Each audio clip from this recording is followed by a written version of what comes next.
You're listening to the official Minnesota Wild podcast, presented by Acrisure. Follow the Minnesota Wild and Timberwolves in the second round. The playoffs play on FM 100.3 KFXN Minneapolis, St. Paul. The Fan. From the ponds to the pros, it's time for Beyond the Pond on The Fan. Here are your hosts, Pat Micheletti and Kevin Falness. Unlike the Dallas Stars, Beyond the Pond able to stave off elimination. We made it at least another week. Kevin Falness, Pat Micheletti, Brett Blakemore here for the next 2 hours. The Minnesota Wild are still alive, and so is Beyond the Pond. Patrick and Brett, we made it. Pretty exciting. Jeez, am I by myself? I was waiting for you guys Pat. excited? Yeah, we're excited. Brett, what do you think? I love it. I'm happy that we're alive, both Beyond the Pond and the Wild. Hey, Brett, for next week's show. Oh, wait. Well, we never know. Wait, no. Don't get me involved in this. Because he's leaving us. He's going on a fancy vacation. That is true. Because who books a vacation during the play? That means you had no faith, no hashtag faith in your Minnesota Wild club. You would never book one during the NFL playoffs when the Packers are playing. I thought it'd be a calm time. Well, yeah, no one wants to go over there in December, in January. Who wants to do that? No, thanks. But anyway, here we are. We made it through the first round. Wild take care of business against the Dallas Stars in 6 games, like we just talked about with Dave Sinekin. The right team won, in my opinion. The Wild did just about everything to a T, made it through that first round, and here we are. Before we look ahead to the second round matchup, because we got Mark Moser coming up later on, we got Russo coming up from practice about 11 o'clock. But as you look back on that 7-game sprint or slog, depending on how you look at it, what did you take away from the Wild coming out on top 4-2? Well, I just felt they played with a lot of confidence. And, you don't know how any of these games are going to go. I mean, when you have two teams that really, when you break it down, the similarities between the two teams, I thought were, they were really, really tight, really razor thin. And this series, obviously, against Colorado is going to be a little bit different. I mean, they're a different type of team. But Minnesota and Dallas, boy, you look at, the Heiskanen versus Hughes. Yep. And, they had so many similarities. Did you think it would be that close going into it? I did. It was, and I think we all said that. And in fact, we made our predictions. One picked them in 7, one picked them in 6. I think one of you even picked them in 5. I had them in 5. You had them in 5? Yeah. So and I had them in 5 because I thought they'd win the really tight games. And you know what? I would have been correct had they won that overtime game. The double overtime thriller? Yes. Yeah. And on a great – and how about that? 2 overtime games. Yeah. 2 almost exact same goals, right? The Johnston goal. Yep. I mean, he tipped it. His stick was outside the post, and same with Boldy, right? Boldy on the Spurgeon shot. Yeah. So what I took away from it was a fantastic journey. Those 6 games, each and every one of them was fun. Even the double overtime loss in Game 3. That was a fun hockey game. Yeah. And in culmination, the entire series was a blast, and the fact that the Wild came out on top, icing on the cake. At what point in game number 6 did you feel comfortable? At one point, the Wild are up 1-0, then they're down 2-1. Vladimir Tarasenko, of all people, ties the game at 2, and then the Wild go ahead in the third, never look back. Well, I thought Minnesota pushed them around a little bit, and I didn't see a response from, even though, Dallas had the lead, Minnesota was kind of, what's the word I want to use? Pushing them, and with their will, yep. Right? And I didn't see any. I looked at some of the faces of the Dallas players, and there was like, I'm not going to get in that scrum. I'm not going to do that. It wasn't one of, well, I'm not going to take a penalty. It was like, I don't even want to get involved in it. Yeah. And I thought, Minnesota's going to win this. And it was just a feel. Brett, what did you take from the first round series? 6 games. The Wild get it done in 4, and for the first time since 2015, they're off to the second round. So much fun, not only to advance to the second round, but to stick it to the former North Stars as well. Yeah, what I took from it was massive amounts of relief and joy, and finally getting over that hurdle, that hump, whatever you want to call it. It just, I mean, it's been said 100 times. I was a senior in high school the last time the Wild got out of the first round.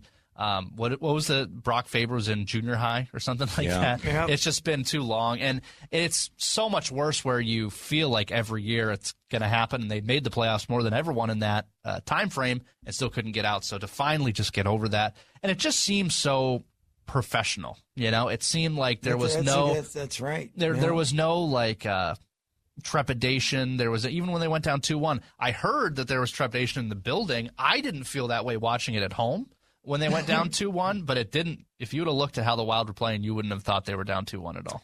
And here's the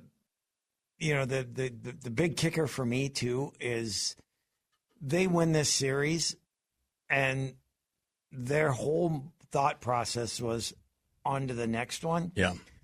For some teams that win in the first round, that's their Stanley Cup.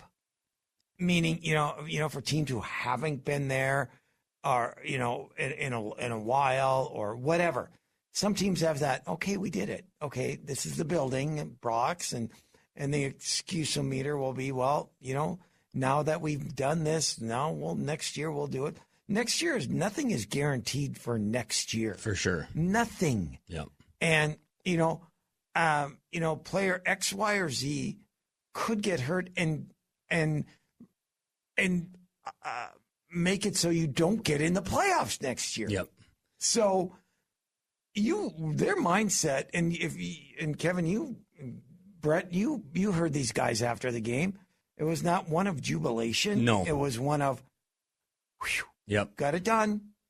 On to the next. Yeah, from a fan standpoint, though, it is a relief. For the fact that they haven't done this since 2015. For the fans, yeah. And to the fans, and they showed up, and they're great, and they're invested, and they have feelings, and it's great. It's great, and I can't imagine what Grand Casino Arena is going to be like on whatever day they play at home. I assume it'll be every other day. I have no idea. You're starting on Sunday. I assume game 2 will be Tuesday. Thursday. Maybe they'll That's take my that assumption. extra day off and go Friday. And who knows, maybe even a matinee next Saturday for game 4 at Grand Casino Arena. Getting way ahead of ourselves. Yeah. No idea.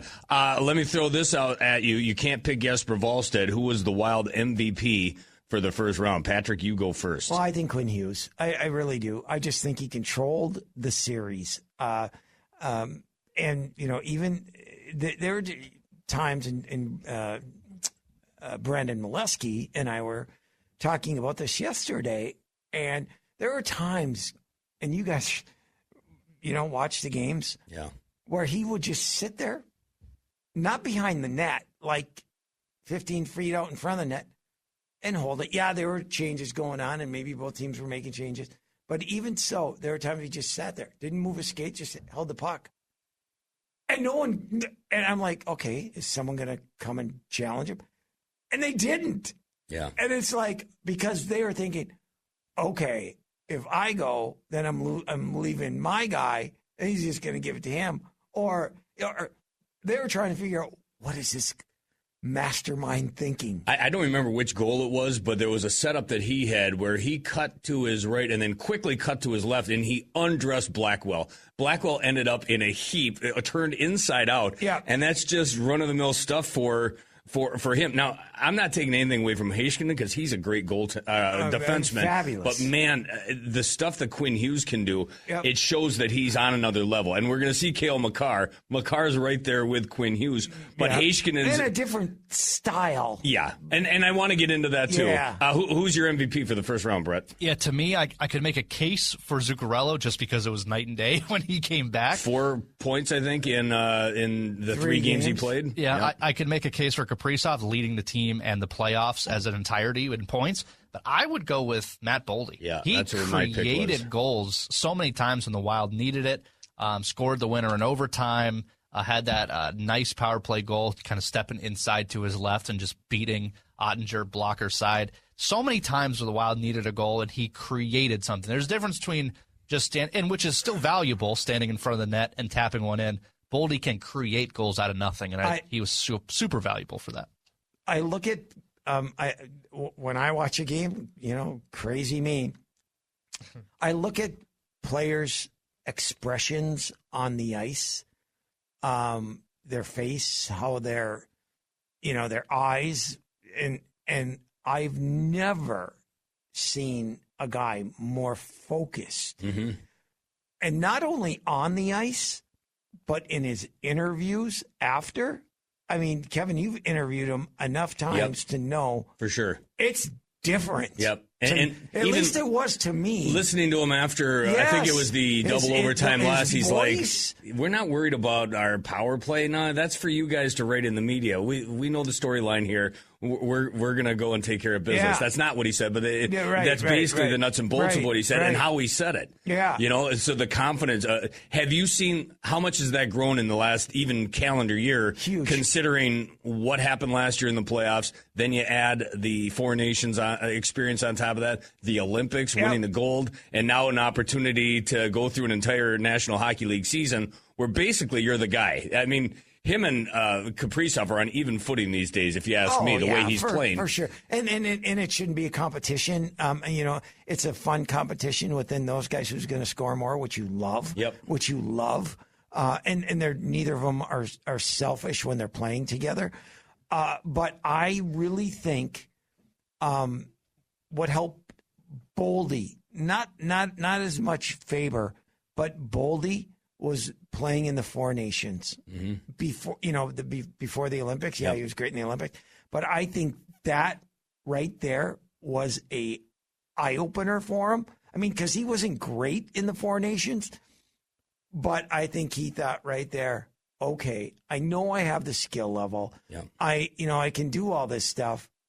Now I have to go out and do it. And I think that changed him from a mental perspective. And, the tools were always there, right? Yep. It's just from the maturity and I see how these guys do it. Yep. I see their confidence. Yep. I know I'm as good as them. Yep. I mean, and I heard Dan talk to Bill Guerin about it. Maybe it was yesterday, about that conversation that he had with Boldy a couple of years ago out of the playoffs. He said, you need to add a little bleep you into your game. Yeah. I think he's done that. I mean, he took abuse from Jamie Benn, and he didn't let it rattle him. Some guys might have retaliated, swung their stick at him, and he chopped out his knees. He didn't do that. Instead, he answered with overtime goals, 6 goals in and he's the guy holding the flag at the end.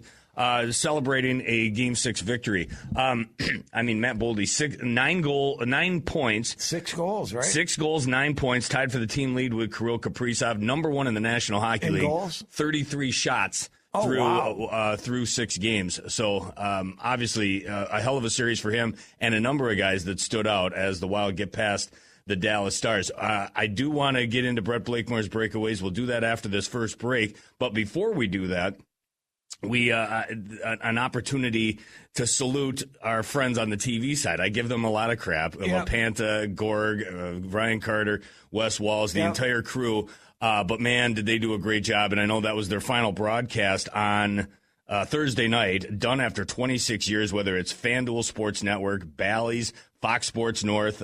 We've seen them all. And there's a slew of people behind the scenes. Radio's a smaller little fraternity. They've got a ton of people working those broadcasts over the course of the last 26 years. So I just wanted to salute them. I think they did a great job. It's sad to see them go. I don't know what they'll come back as. I don't know what the next form is. It's not like the Wild are not going to be on TV next year. So exactly. And most likely a great chunk of these guys will be involved, guys and gals. They do a great job. I'd have to assume that they're all going to be involved in it again. I would think so. I don't know how all that plays out, but I'm sure they will. I'm guessing you've watched more of their broadcasts than I've watched probably all of them. I've listened to virtually none of them because my job is listening to Joe, Tom, or Bob Kurtz, and and the like, but they do a phenomenal job. I know LaPanta, there's not a person that's more ready to go for a broadcast than Anthony LaPanta, and I know we give Gorg a lot of crap about his highlighters and his stats and all that other good stuff, but he's always ready to go. Walsey, Ryan Carter, Katie Storm, Jamie Hirsch, the whole crew that's gone through there over the Jenny Taft, back in the day, the Fox Sports North girls. They've done a phenomenal job. So salute to them for 26 years of great work on the television side. We know that all of you are going to find whatever it is that's coming up next. I'm guaranteeing that about 98% of them are involved in the next phase of the Minnesota Wild on TV. But usually I say mute, hashtag mute TV. I just wanted to take the opportunity to salute them. That's very nice of you. Very big of me, isn't it? All right. Let's take a break, and then when we continue, I hope probably not. I hope the kindness carries over to Breakaways next segment. It most definitely will not. Okay. Because we're going to bring up Marcus Foligno next on Beyond the Pond. This is Beyond the Pond. If you are a hockey fan and you're not listening to that show, as Glenn Mason would say, you're wrong. Like, how do you do better than that lineup? No, that's a good lineup. On the Fan.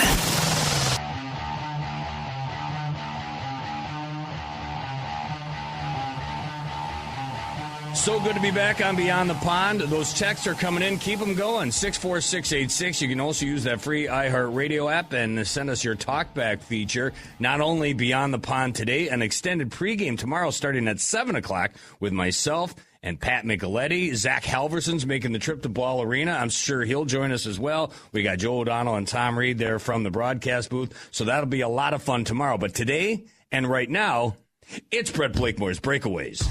It's time for Brett Blakemore's Breakaways. Here's a break. Kaprizov in alone. Nobody going to catch him. Kaprizov score!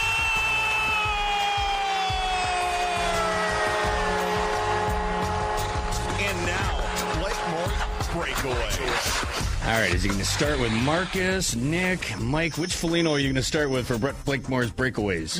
Maybe he'll start with Marcus Johansson, because didn't he rip on him? Who hasn't he ripped on? Yeah, he's a rube. Go ahead. I'm sorry. Can think critically. For my money, that's still the best intro on the Fan. It's just so very good. Very well done. Let's go here. I'm not talking about any of those guys that you mentioned. Yes, you will, because I'm going to bring them up, but go ahead. Okay. This injury to Brodin, we know that 5-on-5 is going to be much more of a challenge against Colorado than it is. I mean, how many odd man rushes did the Wild give up against the Stars? Like, none. That's not going to be the case against the Avalanche. They live and breathe off of that stuff. In the zone, not so much. But Brodin is a guy who's so quick, and with his skating prowess, is a guy that you need out there to cut out those odd man rushes and prevent them from happening. I know he's listed as day-to-day. I'm hoping it's just pain management. Where's your panic scale on the Brodin? Because we need him back. Well, I mean, listen, he shut down McDavid. He shut down McKinnon. Yeah. But he does it in combination with Jules Eriksson, too. That tandem typically is just great against the superstars like a McKinnon.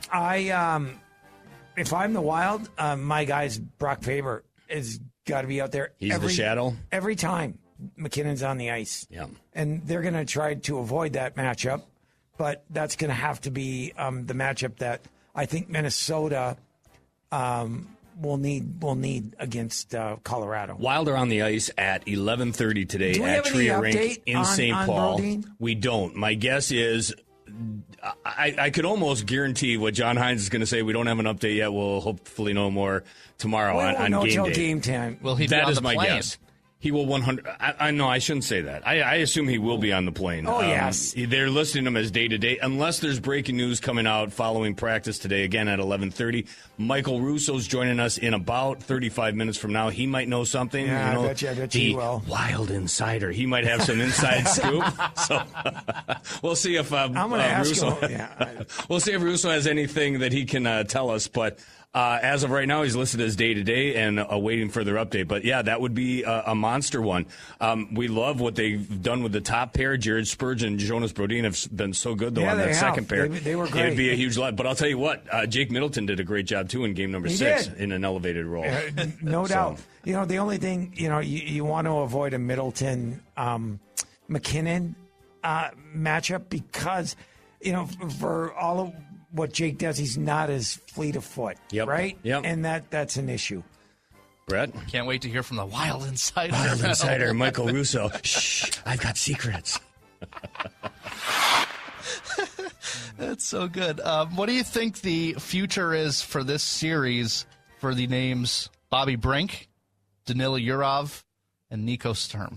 Because that's, to me, those are all borderline guys that could play, might not play. I think Nick Foligno's in this lineup. I don't think you're taking him out. So then those are the guys, that's the names. It's going to be a rotation probably between the three of them, whoever they like at the certain time, whatever matchup they want. But what do you think? Bobby Brink, Danila Yurov, Nico Sturm. Patrick, I don't know how you feel, but when I'm writing out the lineup going forward until I'm proven otherwise, I write Nico Sturm's name in ink. I want him in the lineup. I think he's been good. The 3 games that he got, I thought he was a difference maker, a couple of assists in those 3 games, and I thought he was a big body. I'd love to see him in there going forward. How about you? I want Hunter Haidt. Hate, as in I hate Brett Blakemore's breakaways. I want him in the lineup, and people call me crazy. No, he's not ready, and this, that, and the other thing. But how many games did he play during the regular season? I don't know, half a dozen, Brett? Yeah, at most. Okay, Actually, I saw something him at the end of the season, when he got his first goal, in fact. At home. Yep. I actually had one on the road. Had one waved off, and then he got it on the very next night. But the goal he scored really showed me something that he's got something around the net that, the goalie scored, he kind of faked and was in a high danger area and then went top shelf. I think he skates, obviously pretty well, right? He does. And he's got a full year under his belt down in Iowa. I'm not afraid to throw him in the lineup. And I think Colorado is such a fast team, and they play so fast. Yeah. And so I get, I don't know if this is a series Brink gets a lot of time in, but I'm not, that could change.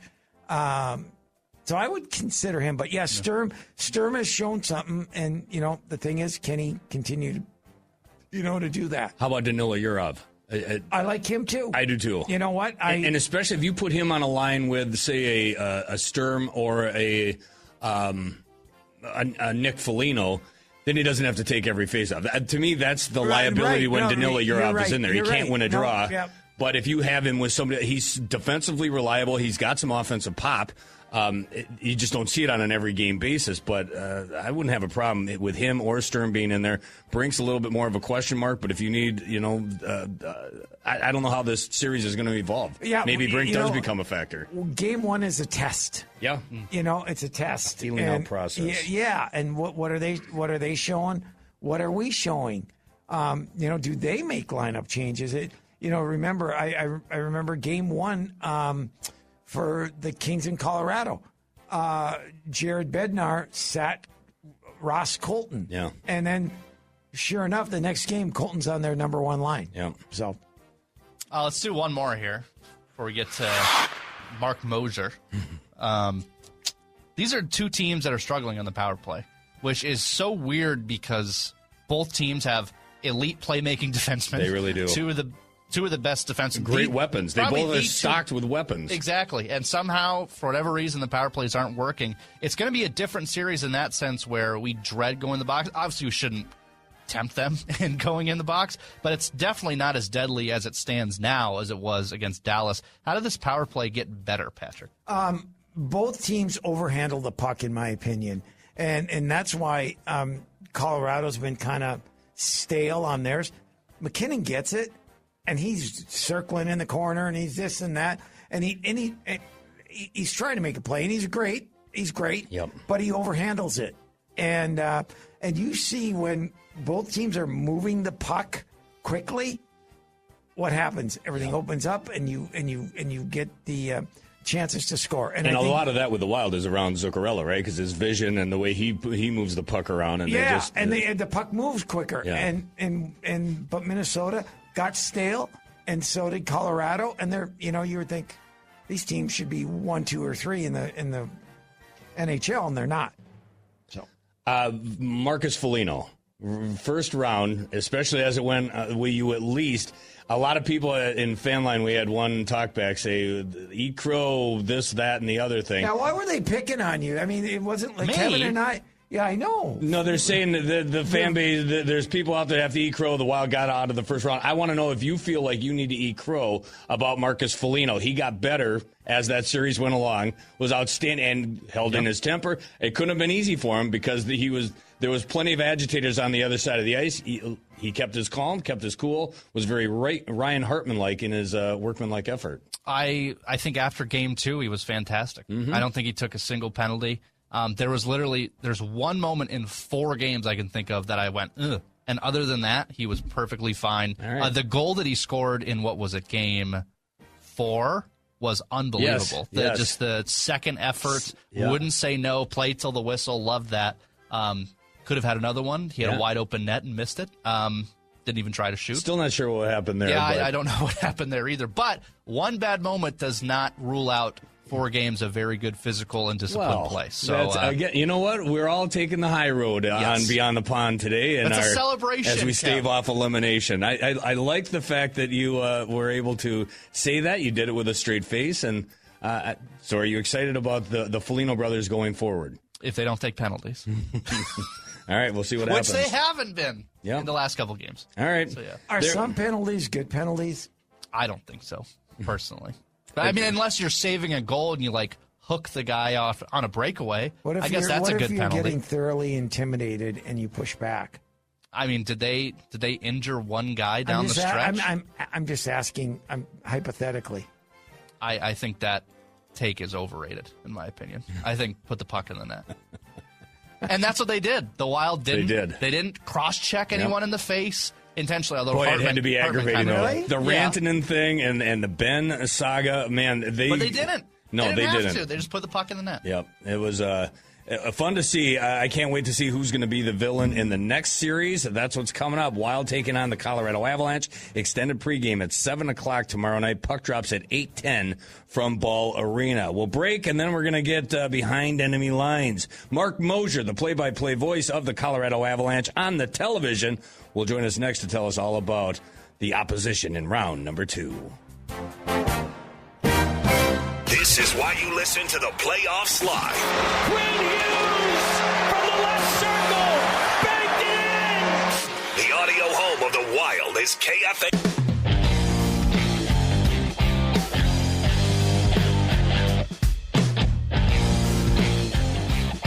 Coming up shortly, Mark Moser, play-by-play voice of the Colorado Avalanche on the television. While we wait for him, let's get into a couple of the texts here, 64686. We'll start with this one from the 612 area code. Hey, Patrick, going back to the previous series, why would Jamie Benn refuse to fight Marcus, his brother, or Michael McCarron?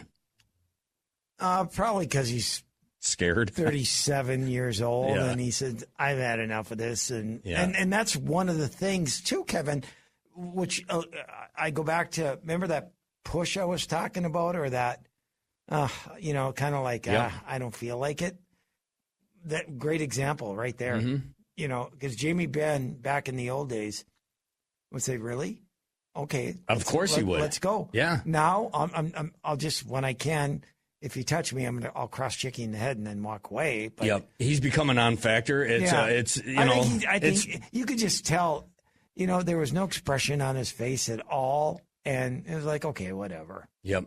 So Jamie, the good part is we don't have to deal with him anymore, and there'll be more villains in the next round. He had a great career. Let's not forget that. There's no doubt. Yeah. But time has passed, and Father Time is undefeated. From Drew at the text line, 64686, after the Hughes trade, what is the second biggest trade in Wild history? He's going to say the deal to get Brock Faber. He does everything. Remembers the time wondering why they didn't do everything they could to keep Fiala, and I remember having that conversation too. Man, you've got this dynamic 1-2 punch. You've got Kaprizov, you got Fiala. How can you let him go? Well, it turned out to be a pretty good decision because Brock Faber is another one of those elite talents within this lineup. You didn't like the one Chuck Fletcher made? I don't know who he sent to Arizona, but we got Martin Hansel. Yeah, we got Martin Hansel. That big center. We got Hansel to shut down Jonathan Taves. Yeah. And I think Hansel lasted one game. Yeah, that before didn't he work got out. hurt. The Letty for Cam Barker also didn't work out for Doug Risebrough. Ow. Think of the career Nick Letty had after he left here. He's still playing. Crazy. Yeah. I mean, I think about every time I hear that name, the two things that come into mind are Cam Barker and Eden Prairie, of course. Unbelievable. Wow. How about Lubomir Shekarash? Lubomir Sekarash, the big number 77 from back in the day. Yeah, I don't know that was ever a trade. Maxim Shushinsky, the one guy that dropped the gloves with Jamie McLennan in the inaugural season. I did not sending Philip Kuba to Ottawa. I like Philip. Yeah? Yeah. He used to bring his son to one of the outdoor rinks in Egan. Yeah. And I used to run into him all the time. A little known fact, or maybe some folks would remember, but he was one of the early All-Stars for the Minnesota Wild. I think him and, if I remember correctly, I think he was the Wild representative along with Dwayne Rollison in the 2004 All-Star game that the Wild hosted. Philip Kuba was an All-Star You like that? for Minnesota. And you know what? Speaking of All-Stars, how about Mark Moser of the Colorado Avalanche? Down the wing for Niederreiter, holds, shoots, and scores! Nino Niederreiter and the Minnesota Wild have won Game 7 in overtime. Numbers for Minnesota. Here's Niederreiter in. Niederreiter scores! Niederreiter scores for Minnesota, and the Wild win in overtime 5-4 and advance to play the Chicago Blackhawks. One dozen years ago. I mean, this is a great way to get this interview off. Mark, I apologize. Could you hear his heartbreak back in 2014 as El Nino comes in and buries it in OT? Yeah, Mark, you know what? Yeah, that sucked. Yeah, that sucked. Yeah. I apologize. How many kids in were you by then? Were you one or two in by then? About two in by then. That was two by then. I had nothing to do with this, Mark. I just want you to know that. This is our buddy Mark Moser from Altitude TV, does the play-by-play for Colorado on the television. I know our local is off for now that the first round is done. I assume that's the same for you guys? Are you going to work any radio games with your buddy Connor? Nope, not going to, Kevy, but we're going to do an hour pregame and an hour postgame. So, and then all the social media stuff. So I will be traveling to beautiful St. Paul, and I like it there. I'm going to hit up Tom Reed's Hockey Bar and have my favorite steak bites and kind of mingle with the Minnesota people, if you will. That's good. I'll tell you this much, Pat. I was watching the Moj on the Twitter machine the other night, and we're sitting there in game number 6, tooth and nail, trying to battle the Dallas Stars, and he's tweeting basketball scores. Well, what are you doing, Moser? What? That's fine. Well, I mean, obviously Minnesota got the better of Denver in the hoops. Yep. We're hoping to not go 0 for 2 against the land of 10,000 lakes this playoff season. I mean, Kev, thanks for bringing up 14. I mean, you could have brought up 03, I guess, too. That'd be great. That's later in the show. What happened a couple nights ago. That's awesome, yeah.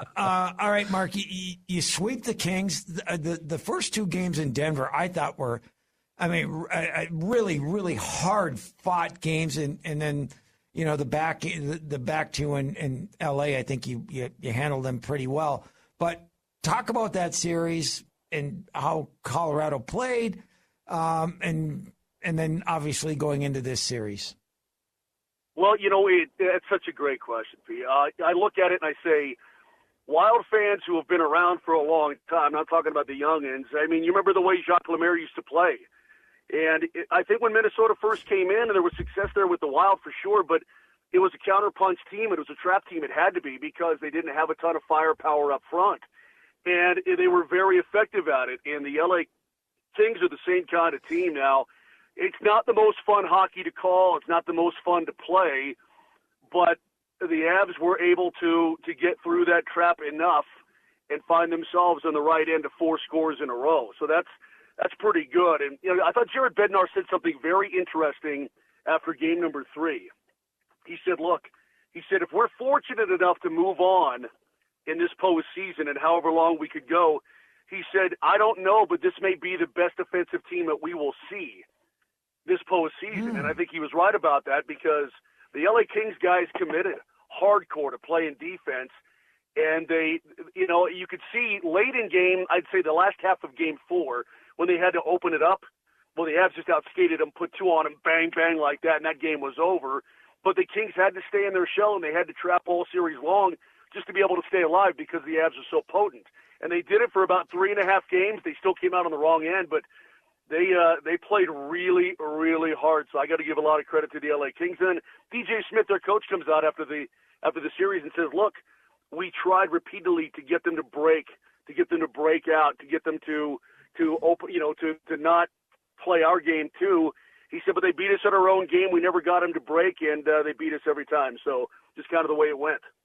I got to ask you about. There's plenty of things to look at when you look at all the cool stuff that you guys have to work with from an offensive threat standpoint. But one of the big matchups is going to be on the blue line. You got Quinn Hughes for the Wild. You got Cale Makar for the Colorado Avalanche. It was fun to watch Heiskanen and Hughes battle in the first round. What do you think this is going to be like watching these two guys go toe to toe? It's going to be awesome. Oh, dudes, I cannot wait. And I think the whole hockey world's like, oh, my God. We have two of the most gifted offensive and, overall defensemen, in the National Hockey League, but certainly in the past decade easily or more. And they're going to be going for it, man. Listen, Quinn Hughes, the puck sometimes, is glued to his stick, and I'm like, you got to be kidding me, this guy. Yeah. And Cale Makar, it's the same kind of story, right? It's the his skating ability is unbelievable. You probably saw his goal in Game 4 against the Kings when he just darted in and kicked some major butts. So it was cool. It was really, really cool, and it's going to be even cooler to watch these two teams just go at it with these two special generational type defensemen. Okay, I'm going to ask you a question that for both teams. If you're the Minnesota Wild, what should be your biggest concern about the Colorado Avalanche and vice versa with Colorado and Minnesota? Well, listen, I know that we've had our little rivalries in the past, and we certainly had fun with the great state of Minnesota, in the Nuggets and T-Pup series. But there's a lot of praise coming from our side for what the Wild have been able to do and what Billy Guerin's been able to build there. And I love Billy Guerin, so I can't ever see anything bad about him. But, look at Boldy. He's not just a budding star. He's a total star now. He's dynamic, and he's big, and he's skilled. And then you got the Foligno brothers running around, blowing people up. You add McCarron, who's an absolute beast. And I'm telling you guys, when the Avs played Nashville for all those years, couldn't help but notice him every dang shift he's out there. The behemoth just, roaming the zones. And but honestly, if you're Minnesota, you got to watch out for the Avs up the middle. I would argue to you they've got the strongest center position, lined up in the National Hockey League. They go 5 deep. They're playing Nick Waugh as a winger because they've got you've got McKinnon, then you've got Brock Nelson, the Warwood, Minnesota native, and then you've got Nazem Kadri, and then you've got Jack Drury as your fourth line center. So Waugh has moved to a wing position on the third line. And, should you need Nick Waugh, who's been spectacular since the acquisition. He really has. From Toronto. If you need him to move to the middle, you can, and you've got a lot of elevator guys. Lehkonen, Landeskog, Nichushkin, all these guys can play up and down the lineup. And they're going to throw 4 lines at you consistently and constantly. And can you – I look at Minnesota. I look at every team in the league, guys. I'm not trying to boast here, but nobody can match – the Avs center depth, and that's a really big thing. So they're going to throw all that at you night after night. And their blue line is awesome. Their top pair was the top pair for Team Canada in the Olympic Games. So, they're just a really, really well put together, well built, focused hockey club. That's not to say that Minnesota isn't, because, dang man, it's a scary bunch. When I see Kaprizov start to do that roaming in the offensive zone, and he does his circling like a shark around a piece of meat in the ocean, I'm like, oh, no, not this guy. No. And then, bam, he burns you. It's terrifying to watch as the opposition because it's coming at some point, right? And it's just it's a really, really good hockey club. Honestly, guys, I'm really PO'd. Avs felt it last year where you had to face one of the other best teams in the league in the first round. And these may be 2 of the top 4 teams in the league. You can categorize them how you want to. But the fact that one has to be bounced in round 2 as well, it's a real bummer for me, man, because this should be, in my opinion, a conference final. No doubt about it. We're talking to Mark Moser, Altitude TV, who does a lot of work for the Colorado Avalanche and has for many, many, many years, which means he's super old. You talked about that center ice depth.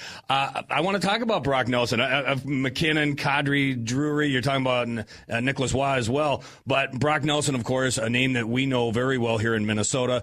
A name that I was hoping they would go out and get a couple of years ago. I feel like that's the one that got away, would fit into this lineup beautifully. How good has he been since landing in Colorado, and this year in particular? 30-plus goals? I don't think anyone really saw that coming, and he just continues to shine. Yeah, Kev, he's been awesome, and he's so big, and he's such a great face-off man, too. I think you could argue the age of 33 that did he have his best season of his career? Close to it. He wasn't revitalized with the Avs because he was a dang good hockey player when they acquired him, but he had a great season. It was tough for him to come in last year. He bounced in at the deadline, and then, oh, by the way, we're going to throw Landeskog on your line in Game 3 against the Stars. They didn't know each other from Adam, and so you had to adjust. But the fact that he signed a new deal, was comfortable here, knows the system now, it's set up for him to have a really big year, and that's exactly what he did. So he's been a total stud. And then you get Nazem Kadri back, too, who was a huge factor in the Cup run of 22, and he's got tons of game left. It's if you're an Avalanche fan, dudes, it's really cool. It's cool to see what they've got. But the War of Minnesota United, we talk about it all the time. Nelson is he's a great dude. He's a great family man. He's just a terrific hockey player. Avs are lucky to have him. Honestly, they really are. All right, one guy I want to talk about, another Minnesota native, who had, I don't know, do we call it an interesting path to the National Hockey League? And I've been a fan of this kid. Love the way he's playing with you guys right now. Sam Malinsky from Lakeville, Minnesota. Yep. Talk about him and the trust that Jared Bednar has in this kid. Yeah, he's earned it every step of the way. Every step of the way he's earned it. I had a great conversation with him before the season began. I'm like, all right, let's go through your path here. And he said, look, I was always overlooked. I got a college scholarship and I was able to play college hockey. He said, but nobody really noticed me until maybe his junior season. He goes, I'm a late bloomer because this was just what I am. And, undrafted, nobody really paid attention, but scouts would come to look at a couple of other guys at Cornell, including Matthew Steinberg, who's on the Colorado Eagles, and then they started to notice Malinsky, and so the Avs signed him as a free agent, and he kind of bounces up and down a little bit, plays with the Eagles, but his growth and his maturation in every aspect of the game, because you started to see last year, but certainly into this year, some of the skating. He's a superb skater, but he's starting to incorporate some of those Makar moves, those Makar things. I guess you can't help but glean stuff every day in practice when you see the way Makar plays. But he has gotten physical defensively. His positioning and his responsibility has been superb. And so really, guys, it was the maturation and the play of Malinsky that allowed the Avs to move off of Sam Girard and send him to Pittsburgh for Kulak for more size on the back end, because Malinsky can certainly handle any role that Samuel Girard had. And he's just been rock solid, rock steady. He got a brand new deal in the offseason. And, Jared Bednar, I asked him one time, I said, and this was kind of a loaded question, but I said, hey, are you, sort of proud maybe when you take this young, raw kid out of college and he suddenly becomes a player in the NHL? He said, yeah, there's certain pride to that, that you coach him up well. But he said, but the player has to be willing to learn. They've got to be eager. They've got to be accepting of the coaching. And that's what Sam Malinsky has been. He's been really good for this hockey club. Let's talk goaltending for a second. For the Wild, they've got a rookie netminder in Jesper Wallstedt. I don't think he's in the brain of Jared Bednar, but he might be in the brain of Connor McGahey. Here he comes. Cale Makar, right-handed shot, right side circle. Makar trying to go 5 holes, save made by Wallstedt, and he celebrates like he's won the Stanley Cup. He has not. It's a 3-2 shootout win for the Wild, and the Avalanche have their first loss of any kind in 10 games. They still get a point. They still lead the Central Division. They still lead the National Hockey League. And they still are the best team in the world. Oh, my God. That is such a great call. Connor McGahey, your counterpart on the radio side. I had to figure out a way to work in that cut. Guys, do you think he was a little pissy there? I mean, yeah, I think he was a little bit, huh? He gives the old fist bump. Man. I mean, you wanted 11, and you only got to 10. He shuts the door. Yeah. But then he says after he goes, I guess that means we're a better team than them. Okay. Hey, Hodge.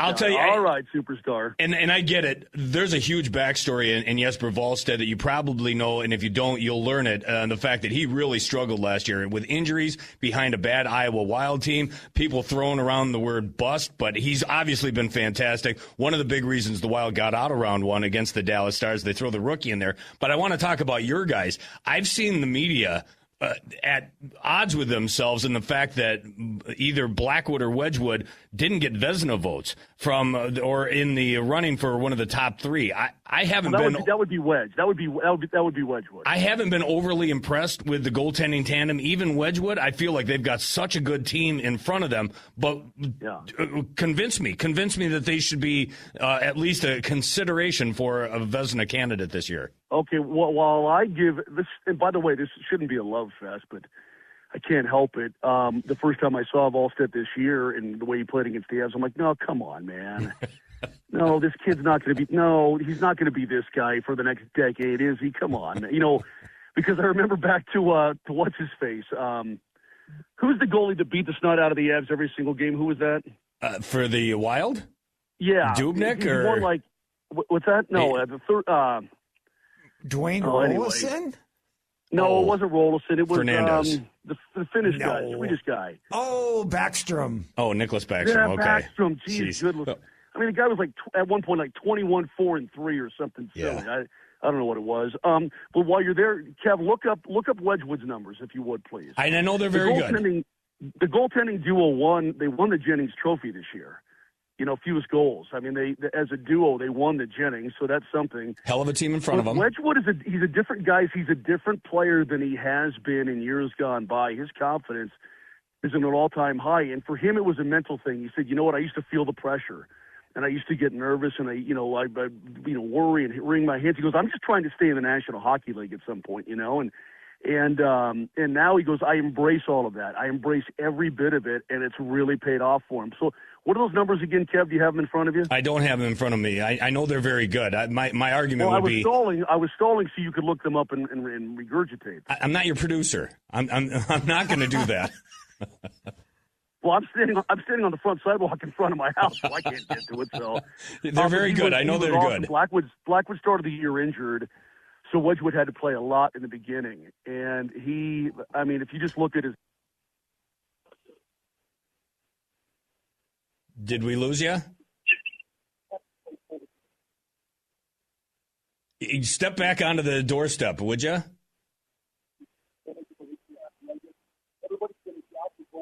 All right, I think we got to let him go. That's probably enough Moser for one day anyway. We lost the connection, but I think we got the gist of it. He likes his guy. We've been talking about it, Pat, a lot about the goaltending situation there in Colorado. They're good. They put up good numbers. I guess I haven't watched them closely enough to see if their play backs up those numbers. That's a hell of a team in front of them. Yeah, I think we got a little bit. There were a couple games where they just got lit up, and then you thought, oh boy, their goaltending is their goaltending was Wedgwood played was really good against the Kings. Now, it wasn't an offensive type team. We'll see how he handles Minnesota, but I don't know, Kevin. It's really that I got to see it against a really good team. Yep. We'll get more into the Colorado Avalanche, certainly throughout the course of the next hour. We got one more hour to go here on Beyond the Pond. Tell Moser, thank you very much. No problem. He lost his connection, and it's fine. We got the gist of it, and we got to play that cut from Connor McGahey, which is what we really wanted to get to anyway. We got to hear his heartbreak in 2014 when El Nino scored in overtime. So it's all good stuff there for Mark Moser and the Colorado Avalanche. That best-of-7 series gets underway tomorrow night. Extended pregame starts at 7 o'clock. Puck drops at 8:10 here in the Central Time Zone. We'll break, and then we've got Wild Insider Michael Russo next on Beyond the Pond. This is Kevin Gorg, and I'll give you hundreds of reasons to listen to Micheletti. Whoa. Good, hundreds. It's Beyond the Pond on the Fan.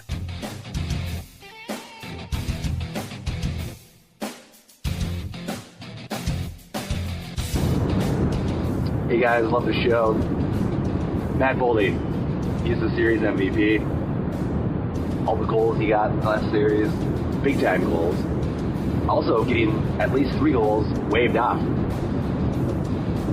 He wins every puck battle in the corner, many times, one hand on his stick while he's fighting off a guy.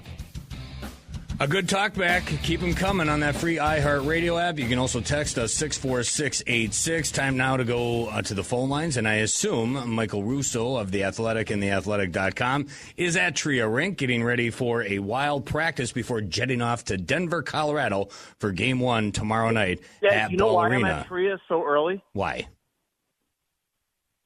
Because you told me to be here. No, I told... Yes. Yeah, he told me to go. You told me that radio was here, so I'm now here well in advance of practice. I go up to the freaking box. It's not there. I go to your studio. You're not there. Where are you? I didn't know until this morning. That's not true. I was going to Tria also, Michael, and then, let's just do it at the station. I assumed, so there's a miscommunication, and I will take it. It was all on me. Yeah, there is a miscommunication. Because I rushed down to Tria Rink well in advance of practice to do radio. But see, you're not here. I wanted you at 10:35. You said, "Can we do it closer to practice?" So I just thought I was doing you a favor, making it convenient by putting it at 11 o'clock. So then you'd hang up the phone and go watch practice and be the Wild Insider. So I thought I was kind of doing you a favor by butting this up to practice. I didn't think to tell you that no, we decided not to do it from Tria because. Practice was that. There were so many variables yesterday. Like, I'm sitting there watching the end of that game, waiting for you to tweet when Game 1 would start. Enough with the excuses, all right? You inconvenience me, and I will get you back. This is as bad as when you had me on the radio for like 7 minutes because you couldn't figure out the clock. This is how I'm going to make it up to you. I'm going to send Halvey to Denver. I'll have him sit next to you, and he'll be your personal servant during all of Game 1. Does that help? No. All right, I forgive you. Don't do that. Again, Michael Russo of The Athletic and theathletic.com getting ready for practice 11:30 coming up here again before they head out to Denver, Colorado. When are you heading out? I assume you're going right after practice? Tonight. It's just easier to work here. Like sometimes I used to get on those, the 2:00 flights, and then you're scrambling to write, and then you're hoping the Wi-Fi on the plane works. It's just easier to get all your stories written here. So yeah, we'll be heading out there tonight, and really looking forward to the series. I know it is funny because a lot of Wild fans were upset that the series starts tomorrow and not Monday to give the Wild an extra few days off, but it is kind of appropriate that we've all waited to see this team in the second round for so many years, and now it's like, oh no, this is too soon to start. I mean, it's just kind of funny, all my mentions on Twitter and things like that. So I'm excited that, just to get this thing going. I think it's going to be a fabulous series between two heavyweights, and we'll see who finishes at the end on top. All right, the big question that everybody is wondering about, and this guy is going, would be a key player in this series, is Jonas Brodin. Any update on him? Do we expect to see him at all in the series? No, what do you know? Starts in a little bit here. If I didn't mention, I'm here way early. So we'll see then if he's out there. I mean, look, it's the playoffs, so anything can happen, right? I think we all saw him take that first step on the bench the other day after he blocked that Rantanen shot, and he almost fell over. So that just tells you that something was significantly wrong with his, foot ankle area, and we saw him leaving the ice in a walking boot and crutches. So that would lead you to believe that he has a significant injury. We've seen Broads. I always joke that, I don't know if they don't have calcium in Sweden because it just seems like every time he blocks a shot, he breaks something. So this has happened before, and hopefully it's not a long-term thing. But if he is out there today, that would be a shock to me. But it is the playoffs, as I mentioned. The question is, if he isn't out there today, how do they respond? Do they unlock Damon Hunt and give him his playoff debut? or do you go with another Bogosian-Petrie pair who was good the other night? But look, I mean, I don't think it's sustainable on the road to play Jeff Petrie 7 minutes and Zach Bogosian 11. Bogosian made the one mistake on the penalty kill goal. I think you got to have, especially on the road where Jared Bednar is going to be able to take advantage of matchups. I don't think you could have a third pair like that. I would play Damon Hunt. I don't think if Brodin is out for the series or a significant part of the series, I just don't think that's a sustainable pair. And for a coach that usually likes lefty-righty, I think playing Hunt makes a lot more sense than a Bogosian-Petrie pair. How big of a blow is that? If they don't have Jonas Brodin, hypothetically, we know how good he and Jules Eriksson in particular are limiting some of the big stars in the National Hockey League. Connor McDavid, Nathan McKinnon, when they go up against them, they're maddening to play against. If you don't have Jonas Brodin, it goes without saying how big of a blow is this team defensively. I mean, it's significant. Look, this team still has a really good bottom, a really good D-core, and obviously Jake Middleton and Jared Spurgeon have played great together before, and we know how good Hughes and Faber are, and Hughes and Faber are going to play half the games as it is. But it's a blow. It reminds me of 2008, where a night or two before the first round of the playoffs, I remember being at Ted's Montana Grill in Denver and getting the call that Nick Schultz's appendix exploded. And remember, he missed the majority of that series, probably should not have played that last game, but it was do or die. And that was a huge, huge loss when you're going up against the Sakic's and the Hayduks and the Forsbergs and players like that. And, now you're going up against McKinnon and Natchez, and as good as this team is up the middle, to not have Jonas Brodin, when also Brodin and Spurgeon were just fabulous together in the first round, that's a huge loss. Minnesota wins this series. Why? Same with Colorado. If Colorado wins this series, I think it's going to have a lot to do with up the middle. I know we always look at, McKinnon, but up the middle, they are as good as it gets in the league. Brock Nelson, who's just had a tremendous year, has been outstanding on that second line. They go get Nazem Kadri, and remember, he made his debut against the Wild, but he played wing because Landeskog was hurt. Well, now Landeskog is back, so now he's your third line center. And then obviously you have Drury or Waugh, who are pretty interchangeable. So I think up the middle would probably be the biggest reason why I would give Colorado the edge. From Minnesota's standpoint, look, this team, there are very few teams in the league that can match the star power that the Colorado Avalanche have, and the Wild are one of them. They got three legit superstars. And then Brock Faber, who I don't know if it was your show or another, where I got in trouble a couple weeks ago by not saying that Faber was a star by one of your texters. Faber has been just tremendous in this postseason. And so I just think that they have the star power to match them. And then the other thing I like is that their bottom six, look, they might not score as much as Colorado has the ability to score from their bottom six, but they bang bodies, and so far they've been extremely disciplined in the playoffs. I mean, Michael McCarron had 0 penalty minutes in the first round, and yet was one of their most physical players. You have Yakov Trenyan, you have Nico Sturm, who's been great. You have the Foligno brothers. The other thing I will be interested in make sure today is that Joel Eriksson is okay, because obviously, he went into those boards really, really hard the other day. Sometimes you're able to shoot it up and get him out there, and we'll see how he is today. That would be just beyond belief if he wasn't available for the series, but we'll see. Michael, one guy for the Colorado Avalanche has always been a thorn in the side of Minnesota. And then he missed, a year and a half, 2 seasons? I can't even recall. Landeskog, their captain, their leader. What have you seen in his game that was different from a couple of years when he was healthy? Do you see much? Yeah, I mean, he's still the same guy, only I don't see a lot of the nastiness that we used to see, where he'd get into it with Mikko Koivu or have the dirty plays or things like that. It seems like he's almost, now he's just an incredibly effective player without all the extra stuff. Now, a playoff series is a different animal, and maybe we'll see that. But what a comeback for him to then be available for the Olympics, and it's just an incredible story for the injury that he had and what he was dealing with and all that stuff. So He's been a thorn in the Wild's side. Nichushkin's been great against the Wild. Kadri obviously gives them a lot more depth up the middle. I really do think this is going to be a great series. But Colorado is a formidable challenge. The Wild essentially split with them this year. Each of them had a regulation win. Each of them had a shootout win. And we'll see if the Wild, the last time they played, though, they were really good. So we'll see. Maybe you just answered this question, but we had plenty of villains in the previous series, whether it be a Jamie Benn, whether it be a Mikko Rantanen. Who's going to be the emerging villain for the Colorado Avalanche against the Wild in round number 2 if you had to place your money on it? I mean, probably Kadri. I mean, look, we all know that his past, especially in the playoffs and some of the dirty things he's done. He's been pretty clean though for a long, long time now. So I think it is going to be a very different series from that perspective.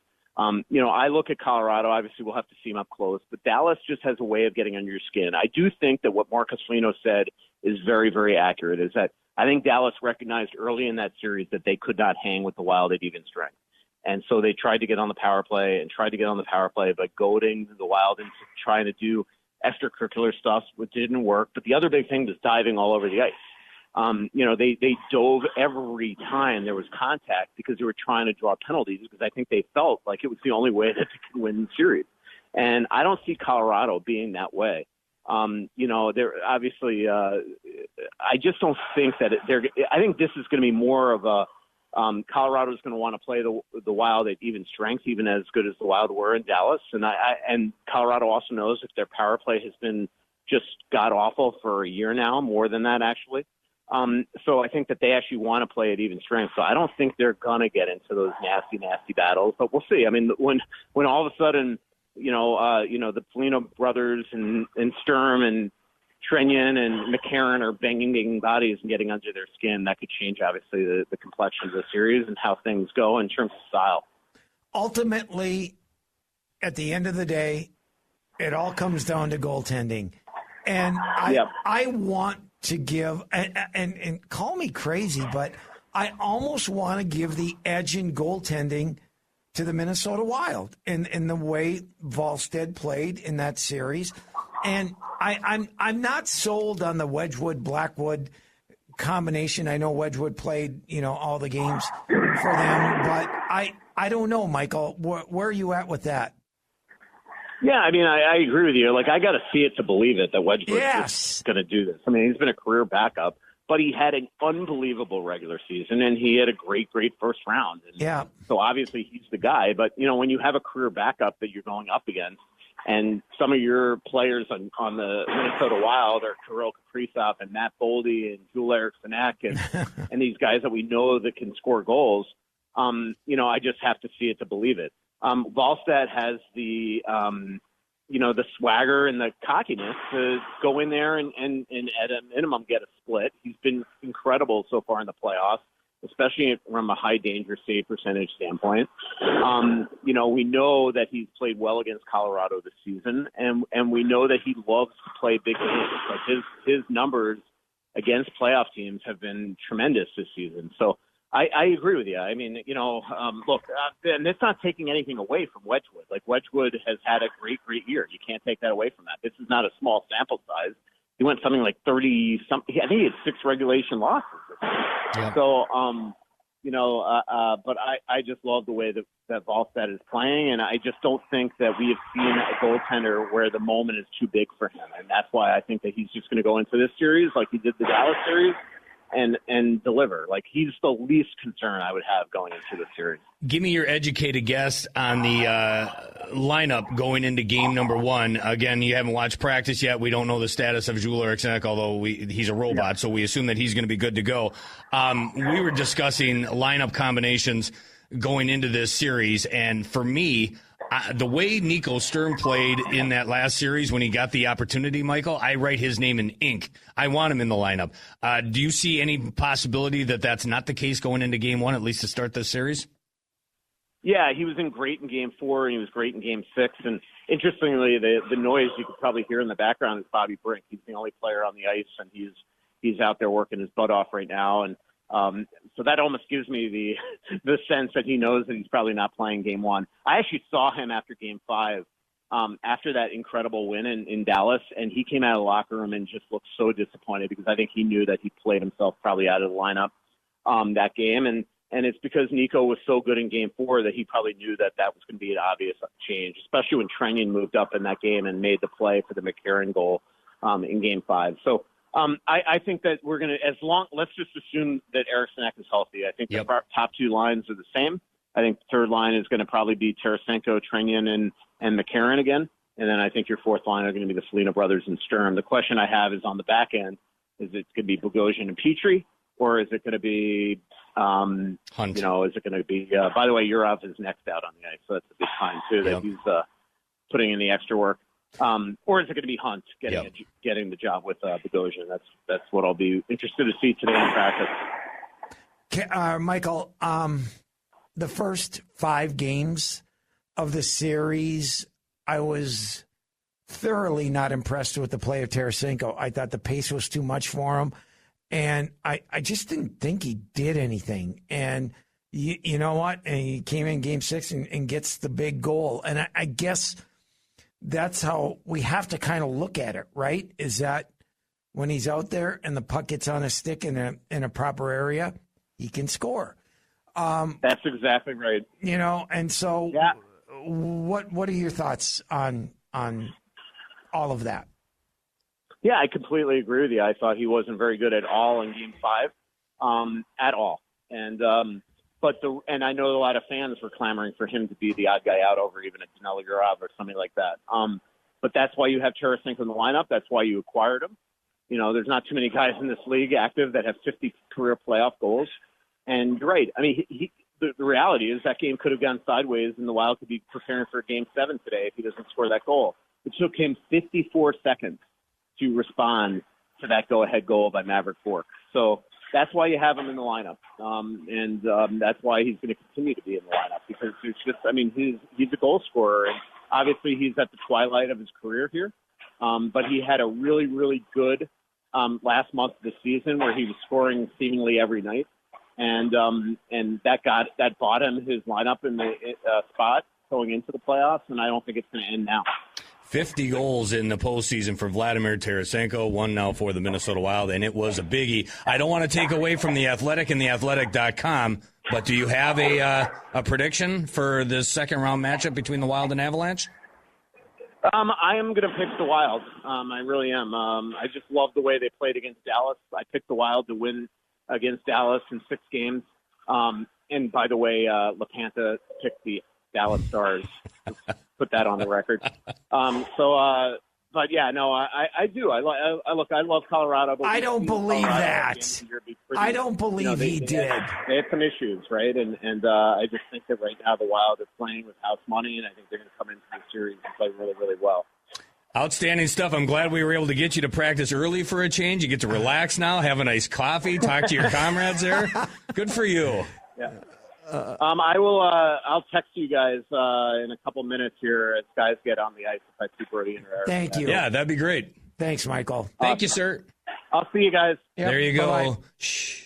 Wild Insider. Michael Russo of The Athletic and TheAthletic.com. We call him America's favorite blogger, and for good reason. He does a fantastic job, and he's got all the inside scoops, and he's got secrets. He's talked to people. He's the insider for the Minnesota Wild. Doing a great job. He's at Tria Rink and super early. I guess I forgot to tell him that we weren't going to broadcast from there. You so could that's tell my in fault. his voice that there was some anger built up at you. You should have heard him when I was screaming. New. It was more colorful than that.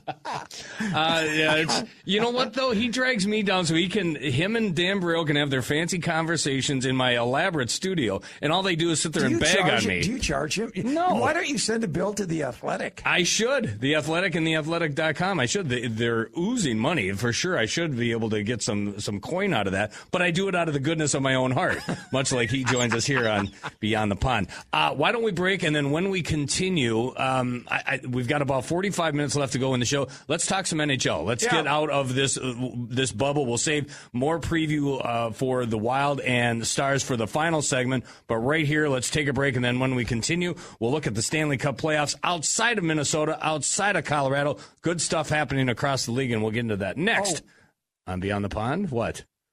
What? We have to go through our first round, too. I will have to see if I have it written down. Oh, my gosh. But we'll try to remember. Right, go to break. Next on Beyond the Pond. This is Beyond the Pond. Top 4 answers on the board. What cereal brand mascot would win in a bar fight? Steve, we're going to go with Captain Crunch. Captain Crunch.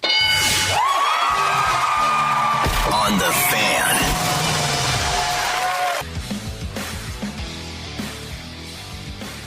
All right, Patrick, I've been told Brett Blakemore is scribbling down the predictions as we speak from what we made going into the playoffs. That means he must feel pretty good about what he said. Yeah, of course he went. Otherwise, why go to the extra? His car. He had him in his car. Yeah, in his glove box. Yeah, he did. So we'll get to that here in a second. As we look at it right now, there's only one team left to advance from the first round. It's going to be a Game 7 between the Lightning and the Canadians. What a game last night. I don't know who the Glenn Conclave is, but he scores for the Lightning in overtime last night. Yeah. A 1-0 overtime victory to force Game 7, and that will be tomorrow night at 4 o'clock here locally, leading into the Wild and Avalanche for game number 1. How have you felt about that series as it just continues to be phenomenal theater? Still the best goalie in the world. Vasilevsky? Oh, my gosh. Yeah. Some of the Dobich was pretty good, too, though. Well, yeah, but he's not the best goalie in the world. No. And he's not in the top 15. Really? No. Top 15 of the league right now? No, based off of this year, he had a heck of a year. No question about it. But whatever. Vasilevsky still, he's a proven commodity for sure. Yeah. And that's why I give them the edge in Game 7 for sure. And it's Tampa, right? Yeah. It's Tampa. Man. They know how to close them out. That's going to be outstanding, and what a great way to lead into the Wild and Avalanche. Man, that Cole Caulfield is so much fun to watch, though. But you still got when you talk about Vasilevsky, then throw on top of that Braden Point. You got Kucherov. They've got so many. Jake Ensel is a gamer. Oh my God, he's so much. Yeah. He's so good. Radish has been outstanding for Tampa. Yep. They have not had Victor Hedman in the series. Yep. And I don't know what's going on with I don't either. But I assume that the way you're talking about the Lightning, you're picking them over the Canadians? I am. In Game 7? Yes. Yeah, that should be good. Because I'm going to write down the second round predictions, too. Okay. Now. Well, no, I've got the first round. That one doesn't count because they haven't got to the second round. We'll get to those matchups here shortly. But you have to make a team. Yeah. All right. We'll get to that. How do we do in the first round, Brett? Well, I'll let you know. So, do you just want to run through matchup for matchup? The floor is yours. So, Pat, you only gave a number for the Wild. You said Wild in 5. Everyone else, you just named a team. I did numbers. Kev, you did some numbers, some not. So, for the Avs series, everyone got it correct. Pat, you picked Avs. I did Avs in 5. Kev, you did Avs in 5. That was giving the LA Kings too much credit, apparently. Yep. I get to trumpet on this one. Utah versus Vegas. Pat and Kev, you both went with Utah. Yep. I went with Vegas in 6. Yeah, their day is coming. The Mammoth day is coming. It just ain't today, apparently. The Golden Knights survive, and they advance in 6 games. Pat gets to peacock on this one. Oilers and Ducks. I said Oilers in 5. Kevin, you said Oilers in 4. I can't believe Pat this Micheletti said Ducks. Unbelievable. So, I can't believe you picked that. Nobody picked the Ducks to get past the Oilers. Except for me. And here they are. It helps the fact that Connor McDavid apparently is playing on one leg. Well, that helped their cause. Is that your excuse-o-meter? You want me to play Not on my one excuse-o-meter, but I'm just telling you, he wasn't the factor that you'd expect from Connor McDavid. But that said, it sets up for the Ducks and Golden Knights in round number 2. Yuck. Everyone picked the Minnesota Wild to win. You said 7, Kev. I said 6. Pat said 5, but we're all correct. It should have been 5 if they win that freaking the double overtime game. Well, I predicted it in 6. All right. Everyone picked the Sabres, so we're all good there. Yep. By the way, Alex Lyon, is he their starter now going forward? Yeah, he's got to be. Because they pulled Ukko Pekka-Lane whatever was pretty decent all season long, but now Alex Lyon looks like he's taking over the reins there for the Sabres. Yeah, after game 1. So we'll see. And he'll probably go up against Andrei Vasilevsky if your prediction proves true. But regardless, that'll be an interesting matchup, whoever it is, whether it's the Lightning or the Canadiens. Speaking of that series, Kev, you said Montreal. Pat, you said Tampa Bay. I said Tampa Bay in 7. So if the Bolts win. This is why we went back and got the results. Okay, continue. Let's see. Everyone picked the Canes, and everyone picked the Pens as well. And we were right on the Canes and wrong on the Pens. We all picked the Penguins. Wrong on that one? Interesting. Yeah, the Flyers are an interesting story. And not to give away my pick for the second round, they're going to get steamrolled by the Carolina Hurricanes. Right now, as you guys look at it, you can't pick the Avalanche, you can't pick the Wild. What's the next best team in the National Hockey League that's still standing? Well, and you can include the Lightning if you like. Okay, yeah, I like the Lightning, but here's the deal. Everybody is picking the Canes. Unstoppable, can't beat them. But guess what? We've said that for a couple of years now. That's true. And they have not been able to get over that. I do not like Freddie Anderson in the net for him. I think he is a liability. Okay. And if you were to ask me, Vasilevsky versus Freddie Anderson all day long. All day long. Yeah, well, I mean, that's hard to argue. The Hurricanes, at some point, you'd have to think they're going to break through, but we've also been saying that about the Edmonton Oilers forever. They get to the Stanley Cup Finals, and which is a feat in and of itself, but they just can't break through despite having two of the best players on earth. So you're saying Tampa is the best team left standing at this point? In the East? Yeah, in general, outside of the Avalanche and Wild. Yes. Okay. Yeah. I'd say Buffalo right now. The train that they're on. Boy, they're playing well. They're a locomotive. Woo! In my opinion, Minnesota and Colorado may as well be the Stanley Cup final. I think they can beat anybody. I do not disagree with that. I hate to look at it like that. You know what? When Moser said, it'd be a great Western Conference final. Yeah. Well, yeah, but it'd be a great Stanley Cup final. Can you imagine? Because I think this series is the series everybody is going to be watching. I'd have to think so. Yeah. So let's do our predictions. We'll leave the Wild and Avalanche for last. So how do we do the Lightning and Canadians to see who faces off against the Sabres? I'm going Lightning. So. Okay. So let's just assume. Let's pick that game too. I'm going to pick Montreal. You're picking Tampa. Who do you got in there behind the glass? Brett Blakemore. I'm going to go with my original pick and go with Tampa in 7. All right. So Sabres and Canadian. I'm going to pick the Sabres to advance. Okay. Sabres and Lightning for you guys. Lightning. Okay. I would go Lightning as well. Wow. I think I would even go Lightning. Hey, remember in 6. Remember at the end of the year, the big brawl, Lightning and Sabres. Yeah, that's right. It's kind of like, okay, we'll see you soon. Okay, so I picked the Sabres. You guys picked the Lightning. Hurricanes and Flyers. I'm picking the Hurricanes to steamroll Rick Tocchet and the Philadelphia Flyers. I think it will be harder than you think. I think I think you're right. The Canes will win that series. I'll say Canes in 5. I like numbers. I'll say the Canes in 6. But I think it's going to be a hard 6 because I tell you, Philly showed me something, and they'll play rough, they'll play tough, and, they're getting great goaltending from Vladar. Yep. You love to pronounce those goalie names, okay? Volstead. Yeah. How come you don't go the volley anymore? I don't know. Talk to Joe. Joe's the guy that has to call it every night. He should go volley. But do you refer to him to the Great Wall or the Great Vol? When I'm talking to him? Yeah.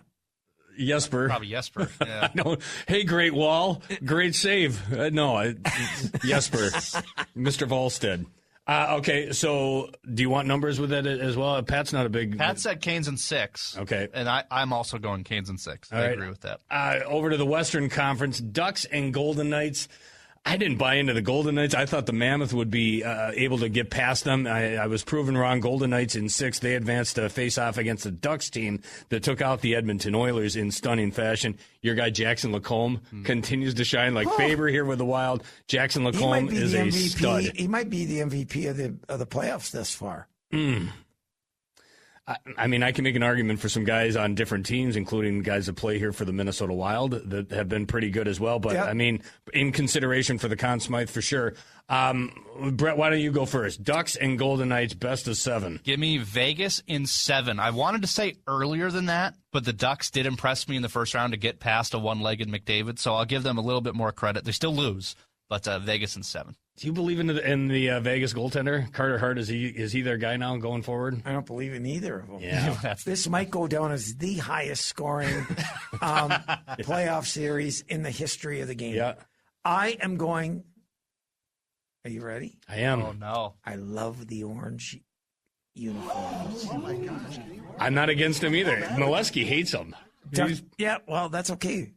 Ducks in 5. Ducks in 5. Wow. I'll go Ducks in 6, which probably means I'm wrong. I thought you already said Vegas. No, I did not say Vegas. Oh, okay. No, I don't believe in Vegas. I don't believe in their goaltending. You said Ducks in 5? I'll go Ducks in 6. 6. Yep. Okay. I like their story. They're fun to watch. And I agree. I think that's going to be a high-scoring series. All right, so now we come to the Wild and the Avalanche. You know where I'm going. I would never pick the Avalanche against anyone because I don't like them anyways. And I think if the Wild get past this team, I worry about the letdown that comes after taking down the Stars and the Avalanche, but we'll cross that bridge when we get to it. I am going to pick the Wild. I will pick it in 7 games. I think it goes the distance, and I think it's going to be a tooth-and-nail brawl between these two studs from the Central Division, the Western Conference, and 2 of the elite teams in the NHL. That's me. Patrick? You're going to think I'm absolutely crazy, which I do, and it doesn't matter what you're about to say. I've thought that for years. I probably concur with you. I'm going to go the Wild in 6. And I think this will be a series where it will be easier for the road team to win. I think there'll be more wins on the road. Interesting. For both teams. Okay. And I think who can ever sneak that home game in. Give me your theory behind that. Why is the road team going to have the upper hand in this series? Less pressure, playing more freely. Yeah. I think you do that on the road. That's Tom Reed's theory. Yeah. He likes starting on the road. And it proved to be the case against Dallas when they got that first game. And swing momentum. Now they lost the next 2, but stealing that first game is huge if you can get it done on the road. And here's my theory on it. Also, to clomp on Tom, is that I believe that the pressure early. Just that first game of what's going on, who are we playing, how are they going to play, and you steal one. I think it's harder, later on because I think you settle down a little bit as a team, but I still think they're gettable on the road than they are at home. And same with Colorado coming to Minnesota. Okay. Brett Blakemore and your breakaways, Wild and Avalanche. Who you got and how many games? Yeah, I agree with both of you guys. I am picking the Wild. I am going to go in 7, but I'm not picking the Avs. You kidding me? Yeah, I know. We could have a repeat of 2014. And to Pat's point, that Game 7 is going to be in Colorado, so I think they pull it off. Get it done before you get to Game 7. That would be fantastic. That would be awesome. This makes me nervous. Not only all 3 of us, but even Russo. The Wild Insider. All of us are picking the Wild to win in this series, so that makes me nervous. By the way, speaking of Russo, we should point this out. Oh, good. Here we go. So Wild having practice right now. Brodin and Eriksson Ek not skating. Ooh. But then the news that just broke from Michael Russo, Insider. Brodin will not travel to Denver. Eriksson Ek is questionable, and Hines is waiting to see if he can travel. So we might not get either one of them. That sucks. Yeah, I think gamesmanship is going on. I think Ek will play. I assume you're right, and I hope you're right. That changes the complexion of this series. Even if for one game you don't have both Ek and Brodin, that's massive. Yeah. For what the Wild want to do defensively against McKinnon, Makar. I mean, that's just the tip of the iceberg. Lehkonen, throw out whoever you want to talk about. Makar. I mean, that's a massive blow if they're not available for even just one game in this series. Both of them, you can handle one of them. I don't want to be without Jules Eriksson Ek. I'd hate to be without both of them, Ek and Brodin. So that's a horrible update from Brett Blakemore, but I appreciate you providing that. Let's get one more break out of the way, and then we'll finish up the show. When we continue, we'll repeat that breaking news from Brett Blakemore. We can still field your talkbacks, and we can take your text. 64686. How do you feel about this best-of-7 series? How do you feel it now, knowing that news, that Jonas Brodin will not travel, and Jules Eriksson Ek might not as well? Give us your talkbacks next on Beyond the Pond. I'm Jonas Brodin of the Minnesota Wild, and you're listening to Falness and Micheletti on Beyond the Pond right here on The Fan. A centering pass stolen. Boldy, the empty net again. He scores! Why not? Boldy seals the deal! In Game 6, the Wild have a 5-2 lead, and they're going to move on to the second round. Joe O'Donnell, Thursday night, Wild beat the Dallas Stars in 6 games, and yes, they're in the second round for the first time since 2015. That was a long 11 years. Wild made the playoffs, but just couldn't get over the hump. Well, they did it this year. They exercised that demon, beat the Stars for the first time in the postseason, and get it done. They're off to face off against the Colorado Avalanche. So much fun through the first 6 games in the first round of the playoffs, Patrick, and I know you're very much looking forward to what's coming up here starting tomorrow night in Denver. I really am. I think we'll, I think it's a start of dictate how you want the series to play out. And, we're going to have to see, with what the news we just got. And so that changes things up a little bit, and how Minnesota will construct their lineup. Colorado's pretty healthy, I think. They are, for the most part. The guy that missed their last game, I think that fourth game, was Manson. Yeah. And so his second pair defenseman, not the biggest problem for them, but he's an agitator. He's a pain. He can hit. I almost want him in that lineup. I really He's do. a Tyler Myers type of guy? I think he's susceptible to mistakes and stupid and penalties cool, and things like that. So, but, I guess, I think it's going to be a terrific series. Just, we can look on paper and all of that stuff, but you got to play the games and how Minnesota defends Colorado. Obviously, you've got to slow down Makar. You've got to clog up that neutral zone. I think Minnesota, obviously, as Michael pointed out, and we all know, Minnesota has guys that can score. LA did not, and so I think there'll be chances for those guys, and it's about execution. And they have to, Quinn Hughes controls the game so much. He does. So the more often that Minnesota wins, draws, has a puck on his stick, I think that'll be a big key. By the way, the breaking news that Pat is alluding to that we talked about going into the break, but if you're just joining us, Michael Russo of The Athletic and theathletic.com at practice, 11:30 practice at Tria Rink in St. Paul, and apparently John Hines has already chatted with the media. Russo reporting Brodin will not travel to Denver. Eriksson is questionable as well, and Hines is waiting to see if he can travel for Game 1 tomorrow night. Puck drops at 8:10 here in the Central Time Zone for Game 1 between the Wild and the Colorado Avalanche.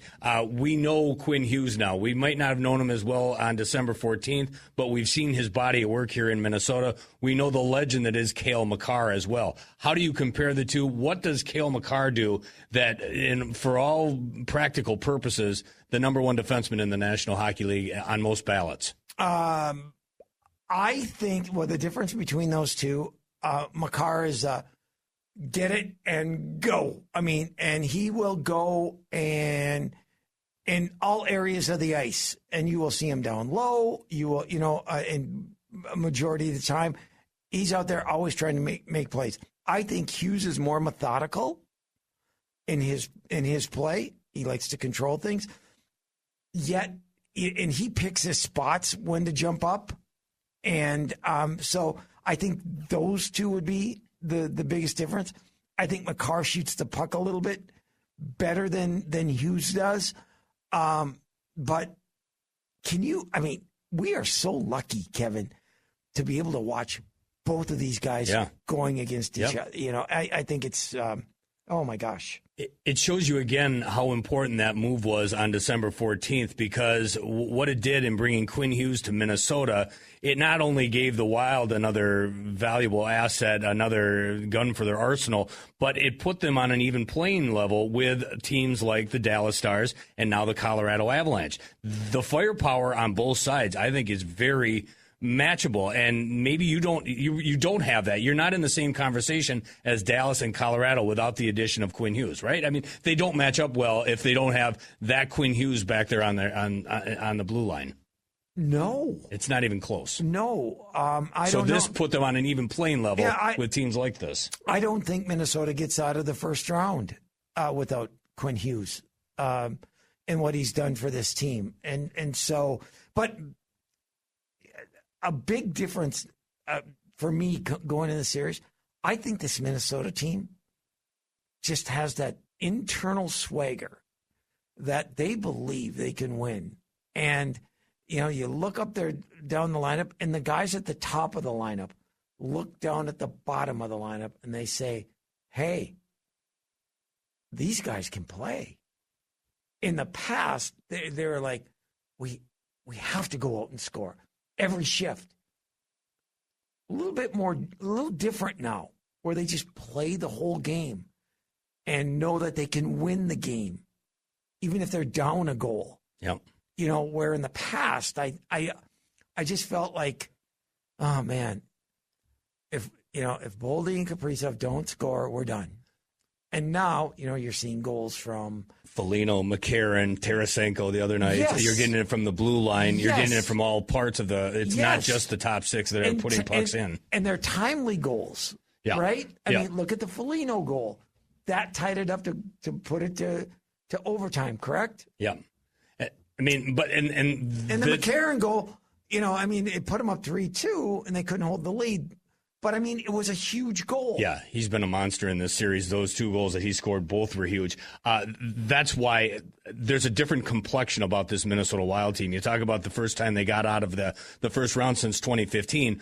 But, again, it further illustrates that this is the best team in franchise history, and that's why there's a different feeling about this team. Even though you're going up against the big, bad Dallas Stars or the big, bad Colorado Avalanche, you now can look these teams in the eye, and you don't have to blink. This isn't varsity against JV. No, this it's isn't not. big brother against little brother. These are two teams that are pretty well evenly matched. Yep. It proved to be the case against Dallas, and the Wild actually ended up being the better of the two teams.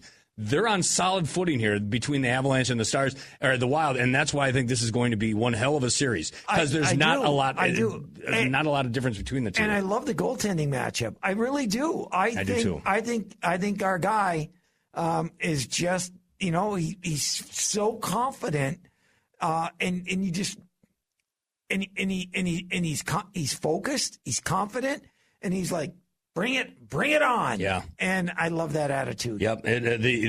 John Hines has some lineup decisions to make, especially if Brodin and or Jules Eriksson aren't available for game one. But I think the goaltending situation is a concern he can put to bed. Jesper Wallstedt answered all questions coming into the first round, played phenomenal through 6 games, and is your number one starter going forward. That much we know. Now the question is going to be, what does the rest of the lineup look like tomorrow night? Going into game number 1. That would tell me Yurov goes in if I guess you'd have to assume so, right? Yeah, you'd have to. Yeah, I think he would. I think he would slot in. Oh man, that hurts the team in so many different ways. Not having Jules Eriksson, I don't even want to contemplate. And like I said, the guy is a robot. I think he plays in game 1, come hell or high water. He's going to do everything he can to be in that lineup. Such a weird injury. He no contact. Nobody's near him. No. He blows a tire, and to me it looked like his left ankle crumpled into the boards. Yep. His ice caught an edge, or his skates caught an edge. So anyway,